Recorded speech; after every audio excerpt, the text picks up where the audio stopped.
So, well, welcome everyone. I think this will be a good program today. I know any of you who've been a regular viewer of this program know I've talked about abalone a lot, and I've talked about Roy a number of times on this program, but I think this is kind of special today. As you can see, the title, Roy Hattori and His Amazing Discovery, but truthfully, I think the title really should be Tim Thomas and His Amazing Discovery. And my amazing discovery was meeting Roy Hattori way back in 1992, which started this conversation and friendship that we had for almost 20 years, talking about abalone diving, living in Monterey, all those wonderful things. And he was a very special person to me, and was incredibly helpful on my journey today, where we are right now.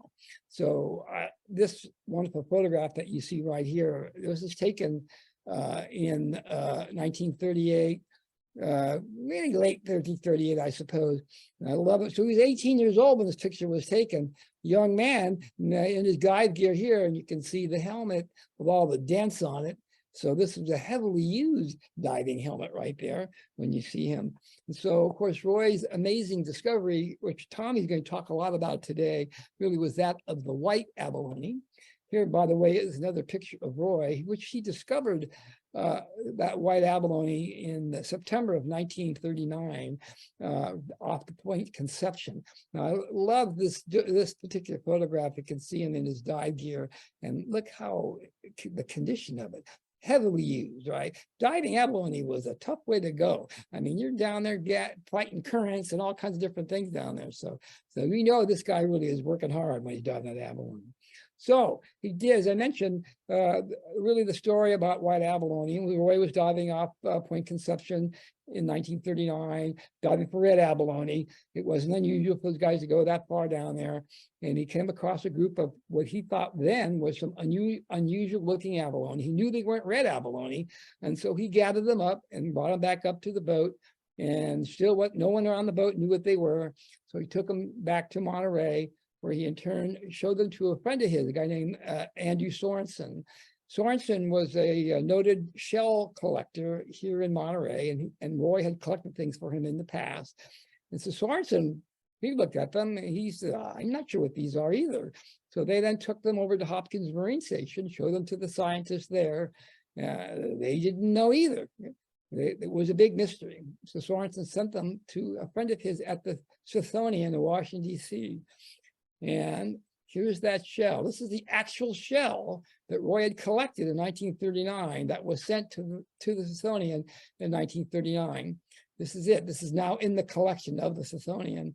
And they sent me this photograph, how I had it. And so they weren't sure what it was either, but they determined that yes, indeed, it was a new species, and they called it a white abalone. And I'll let Tommy explain why that's called a white abalone.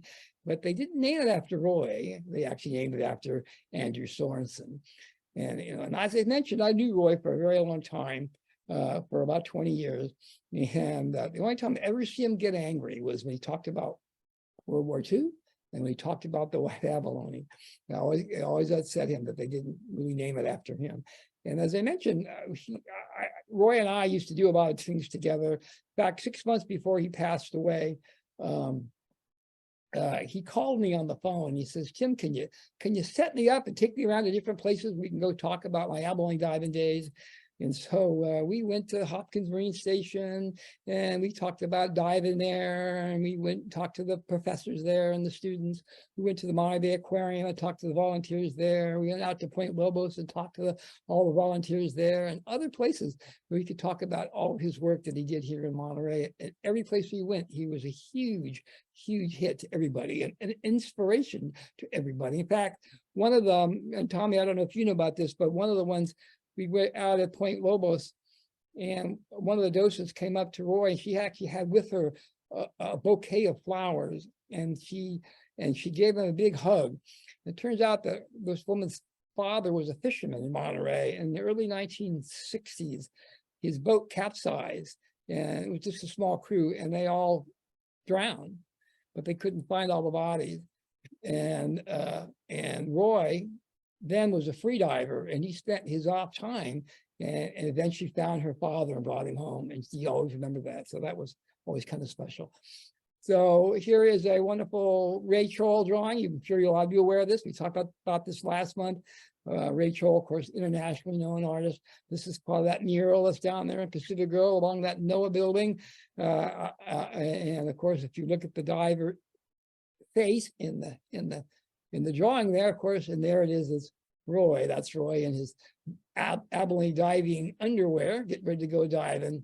And then, of course, here he is here about a year before he passed away. So he was a true hero of mine, and an honor for me to know that I knew him. And then just recently, I would say this year, I had the opportunity of meeting his grandson, Tommy. And Tommy kind of inspired me a little bit. As I mentioned, I got that photograph from the Smithsonian, and I worked with them in the past, and I knew that they probably had pretty good records about this. So I contacted a curator there in the Natural History Department, and it took several months and several different curators. But yes, indeed, they found all the original correspondence that went back and forth from Andrew Sorensen and the Smithsonian that we now have. And that, to me, and I think others will see it, it's a real game changer. So I'm going to turn this over to my new friend, Tommy Hattori. And besides the fact that he's kind of picked up this whole mantle, he's in the next generation to cover this. And Tommy also is a scientist in himself. And so I think it really changes a lot of things here. So Tommy, I'm going to turn it over to you, and thank you for coming today. Thanks, Tim. It's a real pleasure to be here. Thank you all for coming out. And I'm excited to share a little bit about the journey that I've been on for the last couple years, looking into the story of my grandfather and the white abalone. I was fortunate enough early on to talk to my grandfather quite a bit about his abalone diving days. He was fairly willing to share about this period of his life. And I had a number of different school projects that I actually did centered around abalone, his life in the water, and what that meant to him. And one of the things that popped up in those conversations was this story of the white abalone.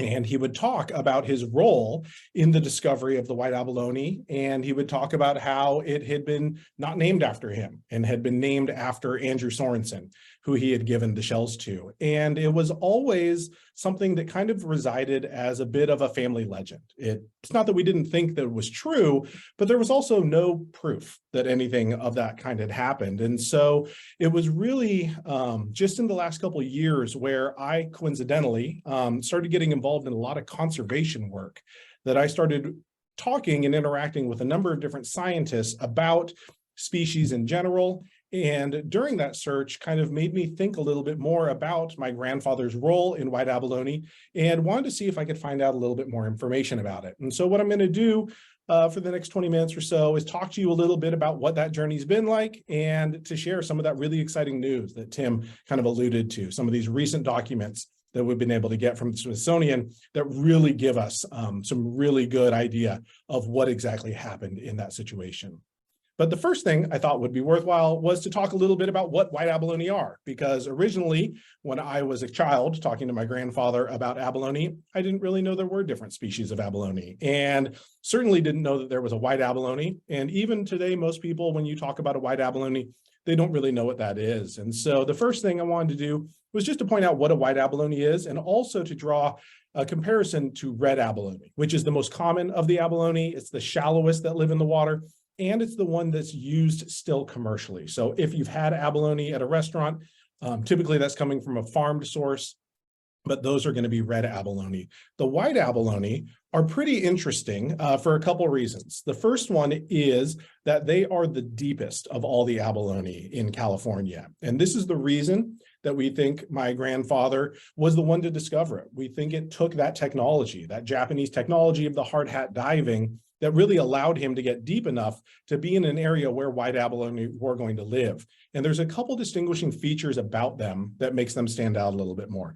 The first one is on their shell, you'll notice that it's very smooth on the inside of the shell. That's actually not very common among abalone. Most abalone have a scar here that they call a muscle scar, which is where the muscle attached to the shell. White abalone don't have that marking. That's the easiest way to tell if you have a shell, whether or not that you have a white abalone shell. The other ones that don't have muscle scars are much different in coloration. The red and the white abalones both have a reddish type color from the exterior. The other thing is when they're alive, the white abalone have white flesh. And that was the real kind of key distinguishing mark that we're pretty sure my grandfather saw when he went down and found these abalone that were really different than any of the other ones that he had found before, and brought them up and brought them back to Monterey. So just an idea of what's going on with those white abalone. The other thing that's really interesting about white abalone, and the reason that me being involved in conservation work in my role as an educator became important, is the fact that the white abalone was the first marine invertebrate to be listed on the endangered species list. So there's a lot of research going into white abalone. There's a lot of efforts to kind of restore them and rehabilitate them and put them out into the wild, which is part of the reason that I actually ended up on this journey to learn more about white abalone. And it started a couple of years ago when I was just doing Google searches. Every now and then I would hop on the computer and I would Google my grandfather's name. Doing this, I was able to find out a number of different things. I was able to find out that he is the world record holder for free diving a California halibut. He caught a 58-pound halibut, I believe, which is amazing. But one time when I was doing a Google search, his name popped up in connection to white abalone. And this was a really big deal for me because it was the first time I had ever seen my grandfather's name in print connected to white abalone. And it occurred on a webpage from a scientist named Oriana Poindexter, who was creating a book about abalone and specifically about white abalone and their conservation efforts. When I found this webpage, I got really excited, shared the news with my parents, and reached out to her and said, I would love to know a little bit more about my grandfather and how you knew that he was involved in the white abalone. It turned out that she was giving a talk the next week down in Los Angeles. I happen to live in Los Angeles. And so I was able to go out and go to a talk all about white abalone by her, Oriana Poindexter, at the Aquarium of the Pacific in Long Beach. And the reason that she was doing a talk on it is she was creating a book all about white abalone and all about using photojournalism to raise awareness for conservation efforts. So I was able to go down there, I was able to meet her, and she, during her talk, mentioned my grandfather as the discoverer of the white abalone. And it was the first time I'd ever heard anyone outside of our family ever say those words. And I can't tell you, you can see that I was taking a picture from where I was sitting there and I felt my heart stop. It was just amazing to hear someone in the scientific community recognize my grandfather as the discoverer. And so I was able to meet her afterwards. And of course, my question was, how did you know? How did you know this information? And she pointed me to a book that was written by Scrap Lundy, who it turns out was connected to my grandfather. He was a friend of my grandfather, knew him well, was heavily involved in the abalone history of California, and had written this book. And in the book, he details the story that my grandfather had told us, that my grandfather had found these white abalone off the coast of Santa Barbara, in between Santa Barbara and Point Conception, that he knew that they looked different. He brought them back to Monterey, gave them to a collector, Mr. Sorensen, who sent them off, and the abalone species was named after him. This was, of course, amazing to be able to see it in a book, but it also was a book written by someone that was connected to my grandfather, knew my grandfather, and we're also pretty sure that my grandfather had told him that story in the same way that he had told us. So while it was wonderful to see it in print, it still didn't necessarily give us a whole lot of new information about what was going on. The next thing that happened was, and it started to snowball a little bit, is I was again Googling my grandfather and looking for different things. And I happened to stumble upon the White Abalone Project, which is the Center for Conserving White Abalone. It's based out of UC Davis, Bodega Bay. and they run an Instagram site. And on their Instagram site, one day, I happened to look there and I noticed that they had created a brand new website. And on that website, they identified my grandfather, Roy Hattori, as being the discoverer of the white abalone. Again, this was amazing. Now, we're not just seeing it on this website that's connected to a book. This was a big part of the white abalone kind of movement, this website. And so having them recognize him felt really important, felt like we were really starting to see some acknowledgement of his role in the discovery of the white abalone. They also linked a video to him down here, which was really lovely to see. This website is still up there. If you'd like to go see it, you can just search for white abalone story map and it'll come up, but it's really great. It was wonderful to see him starting to get some more recognition. From that, I was really interested to see what information I could find out. So one time when I was back in Monterey visiting my family, one of my colleagues called me up and said, hey, I happen to be in town and I had kind of remembered you talking about your grandfather in connection to the Hopkins Marine Station. And her name is Zoe Clute. She's now an educator over at the Castellea School.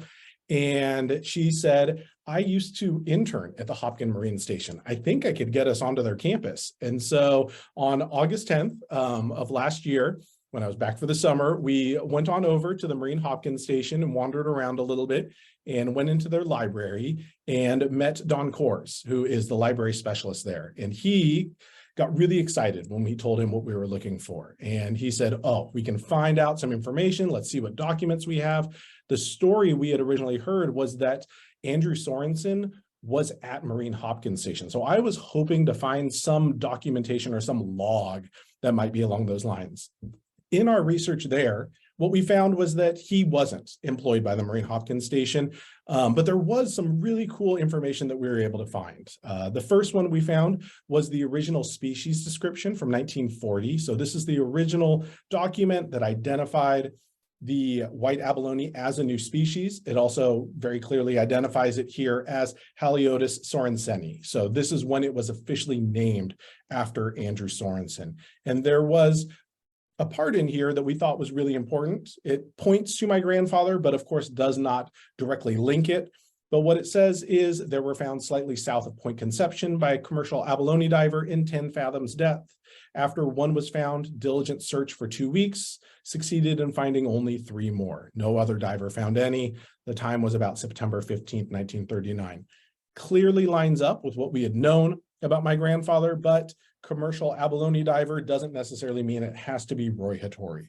There probably weren't a lot of other divers in that area doing that, but again, nothing that directly links him to it.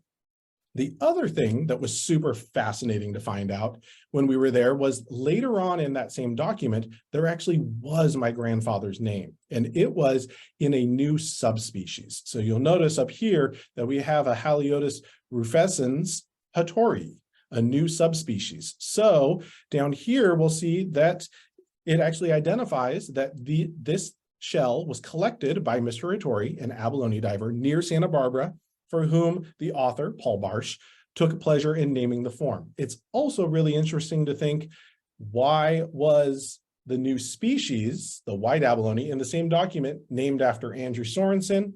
And why was the subspecies, which in the scientific community means a whole lot less, named after my grandfather? It's also really important, I think, to understand the historical context of what's going on during this time period. This is 1939. It's right before World War II. I think we all have an understanding of what World War II meant for Japanese Americans in California. So thinking about the context of why things might have been named and why names would have been included for a subspecies and not included for a new species, I think is a really important thing to think about as we approach this work. It's something that definitely frames it for me. The other thing that was really neat to see as we continued to pour through these documents at the Marine Hopkins lab was that we found an actual journal entry from Andrew Sorensen himself. So the other document was written by Paul Barsh. We were pretty sure that information was given to Paul Barsh from Andrew Sorensen, but they weren't directly from Andrew Sorensen. Luckily here in 1947, Andrew Sorensen actually wrote specifically that there was a diver that brought up 4 large pink abalones, altogether unlike the Haliotis rufescens, the red abalone, which they most resembled. It also says that Dr. Barsh described them as new and honored the writer by naming them for him. So again, just getting it from his own words was really interesting to understand as we started to put together this timeline. The next piece that we came to was a book that actually came out. This was a book by Anne Valasis called Abalone. It's a fascinating book all about the history of abalone. And she was actually able to get connected with Tim, and through Tim got connected to my grandfather. She was able to come down and hear one of his last talks. As Tim was saying before, my grandfather would travel around and do some talks in the Monterey area, and she was able to come down and hear him talk at the Clement.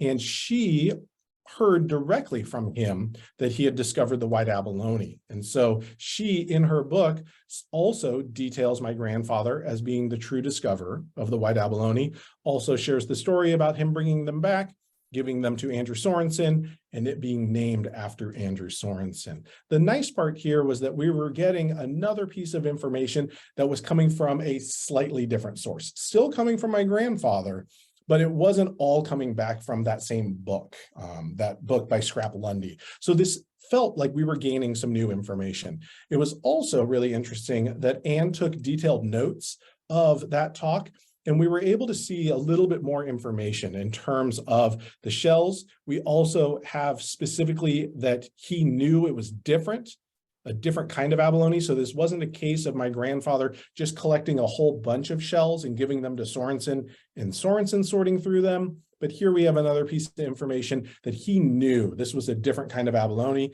And then he even says down here at the bottom, the temptation was too great for him, and he took the credit for finding it. So my grandfather, as Tim said earlier, knew that he had been wronged in this situation. He knew that he was the rightful discoverer of the white abalone, but that someone else had been giving credit for it. We also have a little bit more information in terms of where it happened, right off the end of the Santa Barbara breakwater. So before we were just kind of in between Point Conception and Santa Barbara, we're able to get a little bit more there.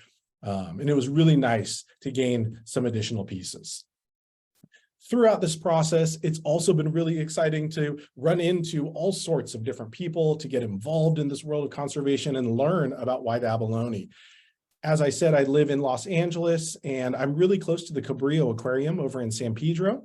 And it turns out that they have an amazing white abalone conservation outfit. And the reason I discovered that is I work at a school called Chadwick. And one day I was walking around carrying that book by Anne Valasis, the abalone book, and a parent walked up to me and said, "Oh, are you interested in abalone?" And I said, "Well, actually, I am very interested in abalone, but more importantly, my grandfather was connected in the world of white abalone and was actually the discoverer of it, and he's mentioned in this book." And she says, "Wow, that's incredible. I used to raise white abalone when I was working at the Cabrillo Marine Aquarium. I actually helped start their program. You should go down and see them." She also put me in contact with the director who started the program there with her, named Mike Schatt. I was able to go down and I got to see white abalone alive for the first time. And they have incredible specimens down there. These specimens here are 20 years old. And so you can see kind of how big they are. You can see how their flesh is coming out and it's white there. You can also see how domed their shells are. They're a very high domed species. So they really do look very different from red abalone. If you were an experienced abalone diver, you would definitely know that what you were seeing was something that was different. There has been a lot of excitement around white abalone. And so I was fortunate to go down to the Cabrillo Aquarium again on Endangered Species Day. Fascinatingly enough, Oriana Poindexter and Anne Valasis both happened to be there on that day giving talks. So the person that actually got me kind of started on this journey, Oriana from that website about 3 years ago, and then Anne, who I'd recently been able to talk to, both were able to talk about it. And Anne not only mentioned my grandfather, Roy, as the discoverer, she even put his picture up during her talk that she gave. And so it was a really amazing moment to see my grandfather getting a lot of recognition for his role in all of this. They also, as I said, one of the exciting things about this is there's a lot of excitement about white abalone. And I went down recently to the grand opening of their white abalone exhibit. They completely redid it. It's open to the public. You can go in, you can see white abalone, you can see all the efforts that they're going through and how they're really trying to educate the next group of people about why conservation work is important through white abalone. And so it's been really neat to see all the people that are involved in the white abalone movement.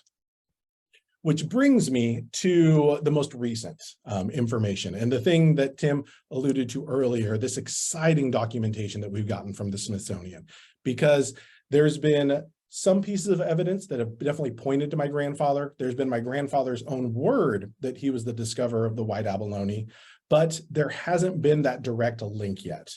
And what we found through these letters that Tim was able to get from the Smithsonian is correspondence from Andrew Sorensen to Paul Barsh. So these are the original letters that were written in order to identify this new species. This first one is the original letter in which he sent in the shells. And you'll notice that this excerpt from the letter is almost exactly what we see in the species description.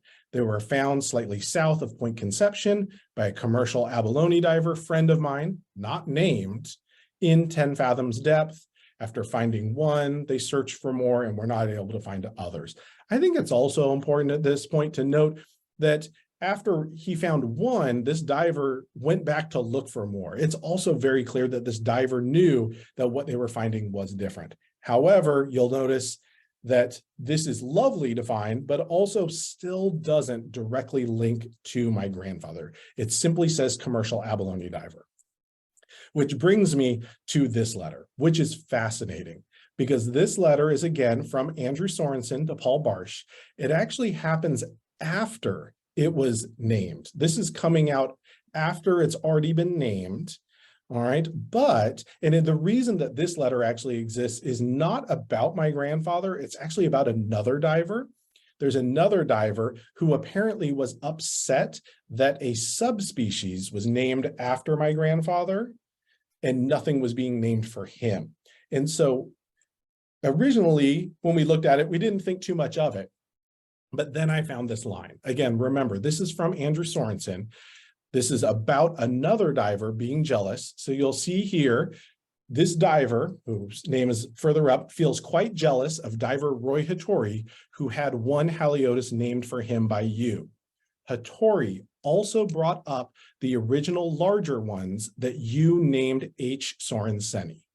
And this was really the amazing piece. This changes everything, in my opinion. This is a letter written by Andrew Sorensen admitting that the person who originally found the white abalone, the H. Sorenseni, was Roy Hattori. And this was the first time that we found this information coming from a different source, not coming from my grandfather, not coming from one of my grandfather's friends or someone within the diving community that my grandfather had ties to. This is actually coming from the person that it was named after. And so this has been huge for our family. We can never thank Tim enough for finding and being so diligent in going after this information and being able to locate it for us, because it really is the definitive proof that my grandfather's story was true, that he was the original discoverer of the white abalone, and that it was named for Andrew Sorensen incorrectly. I also, just wanted to talk a little bit about the fact of why I'm doing this work, why this is important to me. And this quote up at the top is from my grandfather, and it's the way that he really wanted to be remembered. One of the things that was so important to him was being remembered as a person who spent his life by, near, on, and in the ocean. This picture here on the left side is something that I've seen all throughout my life. When I think about my grandfather, I think about abalone diving. I always have, ever since I was a little kid. And it's also, for me, really important that abalone was one of the common ingredients for our family. This shell over on the right is hugely important to me. It is one of the only things that I have of my grandparents, and it's actually an abalone shell that my grandfather engraved for my grandfather before they were married, actually 4 years before they were married, before the camps, in 1937, he made this shell for her, Grace. And so abalone for me is not just a job that my grandfather had. It's a hugely important part of our family story. It's why we are who we are. Abalone is part of the reason that our family exists and I exist. And so every time I'm able to learn a little bit more, every time I'm able to talk to someone that talked to my grandfather, or talk to someone that talked to my grandfather, or share a story about him, it just allows me to feel a little bit closer and a little bit more connected. And that's just something that has been really important as I live my life and as I think about my children and what's important for them to know about their family and know about what's going forward. You know, the picture I'd like to end with is this one. It's a very fitting one, in my opinion. This is 4 generations of Hattoris. You know, we're 5 generations in Monterey, so it's very appropriate to be here speaking to the Monterey Public Library about this. But this picture was taken on my grandfather's last day. He passed away on Christmas Day, 2011. It was just a beautiful day. It was magical.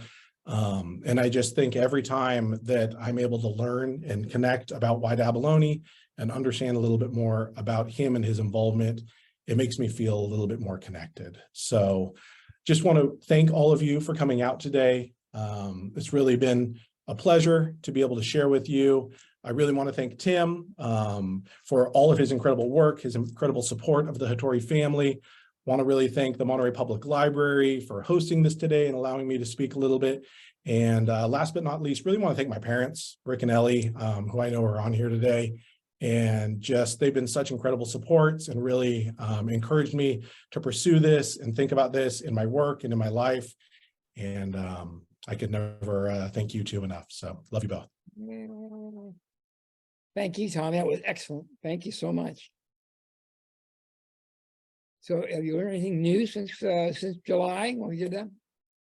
No, I unfortunately haven't. I've been reaching out to a couple of people down here that are involved in the White Abalone project. So there's currently a push from some of the field scientists to try to identify a site that they think would be where the White Abalone was found and put up an acknowledgement for Roy there, which would be really nice. There's also been some conversations around renaming of it, but there's a lot of bureaucracy and a lot of politics involved in all of that, as you might imagine. And so that hasn't necessarily been where my focus is. I'm not really, well, I don't know if actually renaming it is the most important thing at the end of the day. Even if it were to get renamed officially, all the documentation that's out there so far is still going to remain with Sorenseni on it.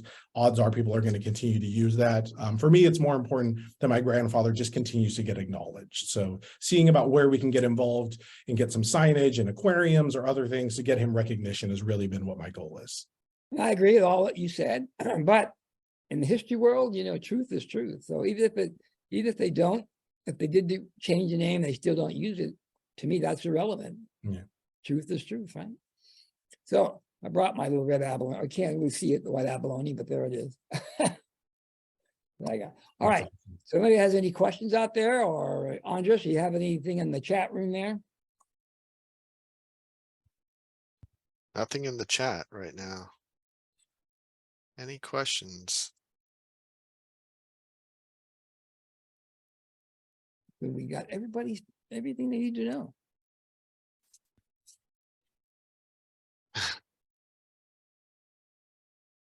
All right. I guess we're good then. I have something to say. Tom, did you know that your grandfather was a pretty good singer? And he told me that he learned to sing, spending all those hours in the diving suit as he was collecting abalone. Really? I knew he was a talented singer, but I did not know that that's how he practiced and learned. That was where he learned also to yodel. I didn't know that. Very good. So it does look like we have a couple questions popping Yeah. up in the chat. I'm seeing one from Jeffrey Jeff put in the about chat, yeah. the original letter. So Tim was able to find that letter from the Smithsonian in connection to the original holotype. They keep them, they're off campus, as they say, and the Smithsonian has, in Virginia, have these big warehouses and they're kept in the file there. But the guy had to spend a couple of months to track him down. And they don't normally do that kind of thing. Normally they want you to go there yourself and find them, but they did it for me, so I'm happy. The next question is about white abalone at the aquarium. I do not believe there are any white abalone at the Monterey Bay Aquarium. There are some, as I said, at the Cabrillo Marine Aquarium in San Pedro. There's also some at the Long Beach Aquarium, the Aquarium of the Pacific. There's also some up in up near San Francisco, at Bodega Bay, UC Davis. But I don't believe there are any near the Monterey area. I don't know of any facilities that at least have them on display. We are putting together an exhibit at our Heritage Museum, JECL Heritage Museum, on Roy and the white abalone. That'll be in the next 3 or 4 months. We'll have that ready to go. Are white abalone extinct in the wild? They are not extinct in the wild. So part of the reason that the White Abalone Project is working on conservation is they are doing breeding and they are doing outplantings of white abalone. And so there's a really large effort to raise abalone in captivity, raise white abalone in captivity. Fascinatingly enough, most of the people that are having a lot of success with raising white abalone are the people that are raising red abalone for commercial sale. So it's a really interesting blending of those two kind of worlds coming together. There's a really good abalone farm called the Cultured Abalone out in Goleta that I was able to go visit, and they've been using a lot of their facilities to raise white abalone, and then they're putting them back out into the ocean, but it's very secretive, as you might imagine, where they're putting them. It's not public information at all, and I don't even know exactly where they're putting them. One of the reasons that the white abalone became endangered was once it became known, it became very popular as an abalone to eat, more so than the red abalone. So people really want to get it. Apparently it was incredibly tender. That's what I understood.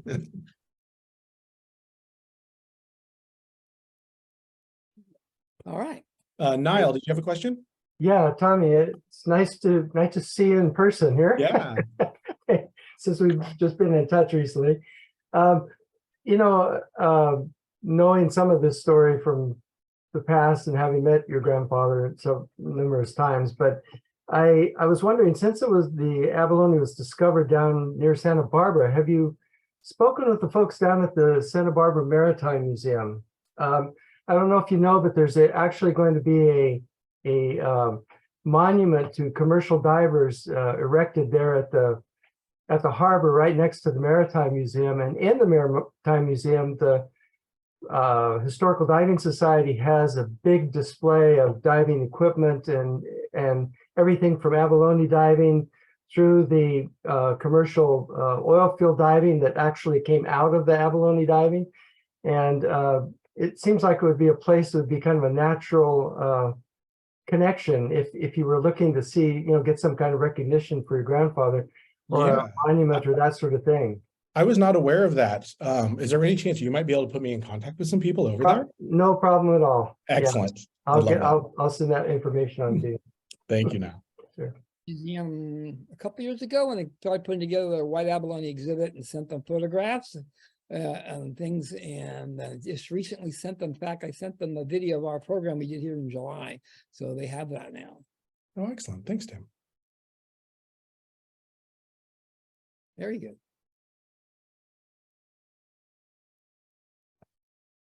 So I guess anyone else? I have one if you can hear me. Go ahead. I started diving in college out off of Santa Barbara, now that you mentioned, in the college in 1970. It's when I got my first open water thing. In fact, I've got a shell. I don't know if my video's on or not, but this is my red, I guess, red one. It's marked 1979 by my wife. I didn't get into the whole thing. My wife's friend hook up with your link. First, I'd like to say it's an amazing presentation. Never seen anything like this on abalone. My first abalone catch there was, or second one, it's actually how I met my wife. I put it on my forehead fooling around at the apartment we were living at, and that's where I kind of met her. Anyway, so abalone is responsible for my marriage. Anyway, again, an amazing presentation, and I always kind of kept track of this on the news one day. I can't even remember now. I'm going to turn 72 here shortly. There was is white abalone totally extinct in the wild now? Has there been any discovery of it all? I do not believe it's completely extinct in the wild, but they've been keeping that information pretty hush. The question is generated from a member somewhere in the last 2 decades. I remember seeing a news article. I was in the Army and I was moving all around, but I was in California at the time. Somebody said they had found one, and the police put up 26 roadblocks to see if they could catch the guy. He'd actually discovered it and ran off or something like that. And that's where I got most interested in, the fact that this was totally extinct. Yeah, it's delicious. The only ones I ever see now are from Peru, I guess, for commercial edibility. I've been to the one in Monterey off on the wharf there where he's growing them and sells them commercially. He is very, I didn't realize, did you say he was actually planting them out in the wild somewhere? No, he's not. It's the one in Goleta, the cultured abalone is the one that's been working with them. But they don't do the out plantings. It's the White Abalone Project that comes and collects them and puts them out. Oh, okay, neat. Yeah, this guy, sells them evidently commercially. Yeah. So they were pretty big. I was kind of shocked, but he says it takes, I guess, years to get them to that size. They're not Mr. Fast Grower or anything like that.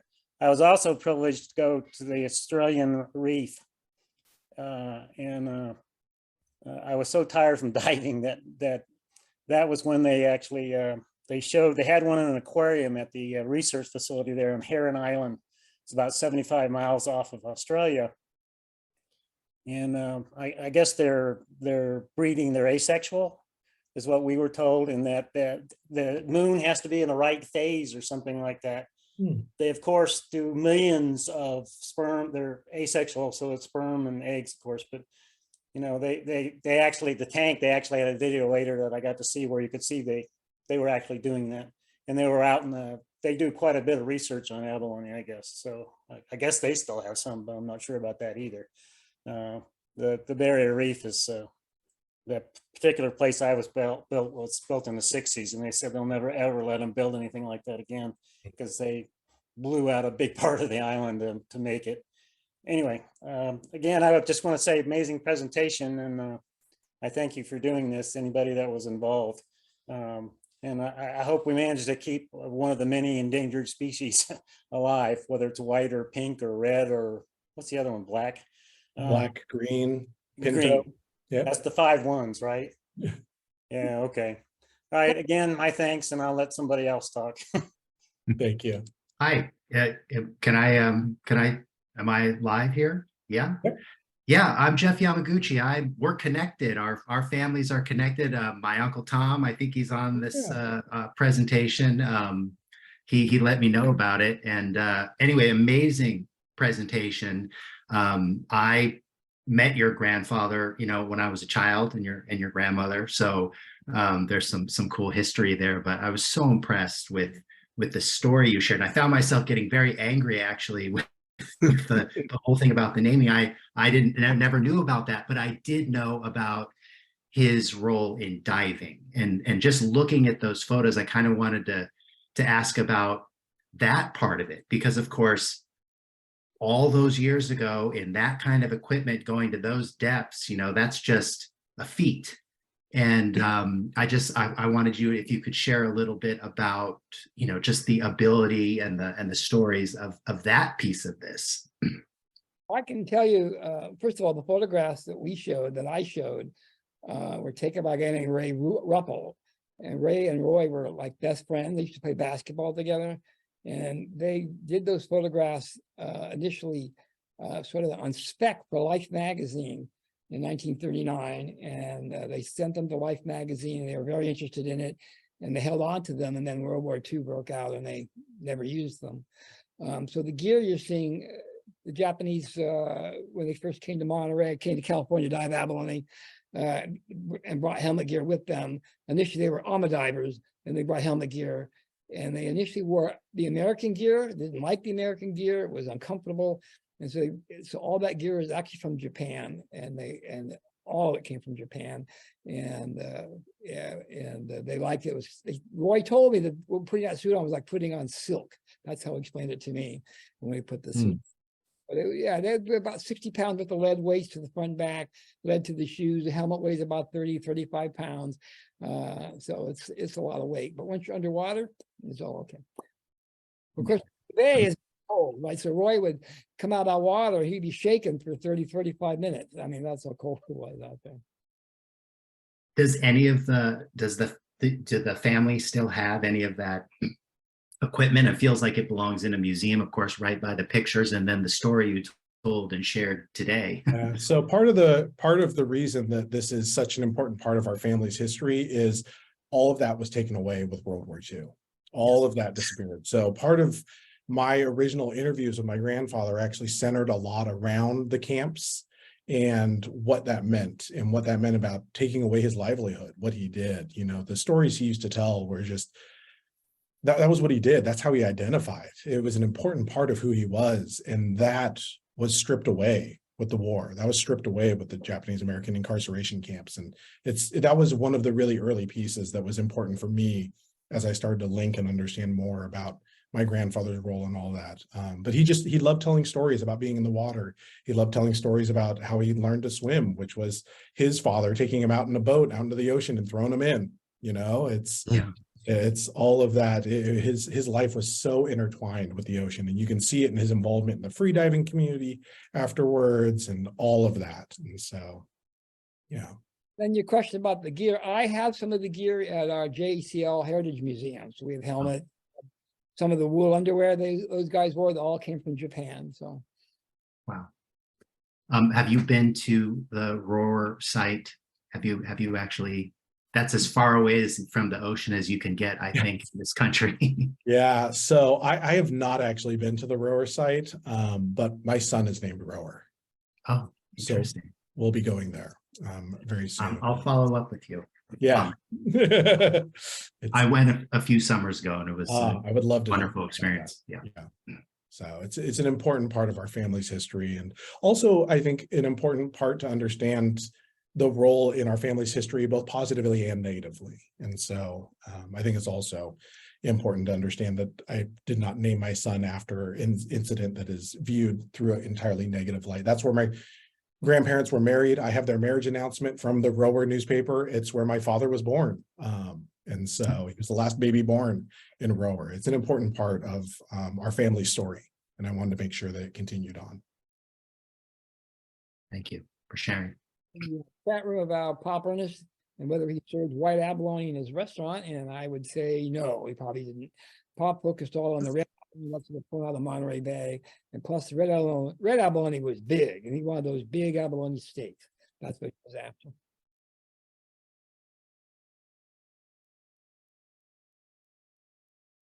All right.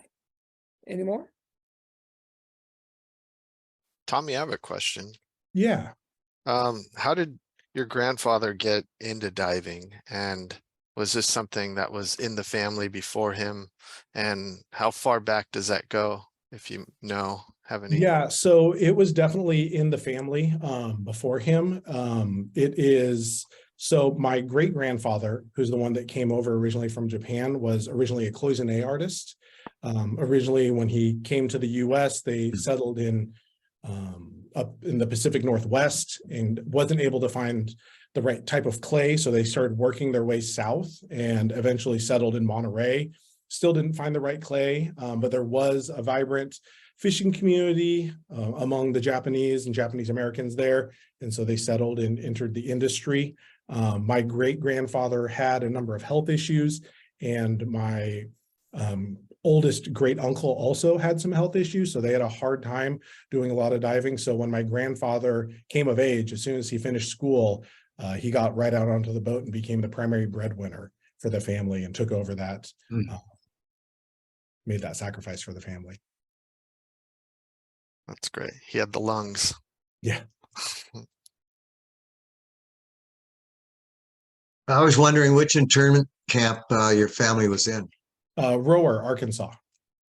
The one in Arkansas was called Rower. Rower. That's the meaning of the name. Okay, thank you. Yeah.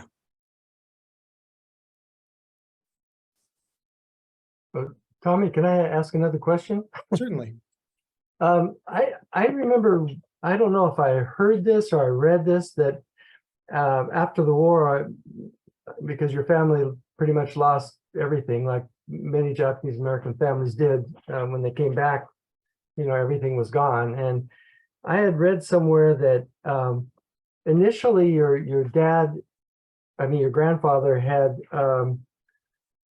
borrowed some diving equipment to try to get back into diving from, I think it was from Eddie Bushnell, who was kind of a well-known diver in Monterey area back in the day.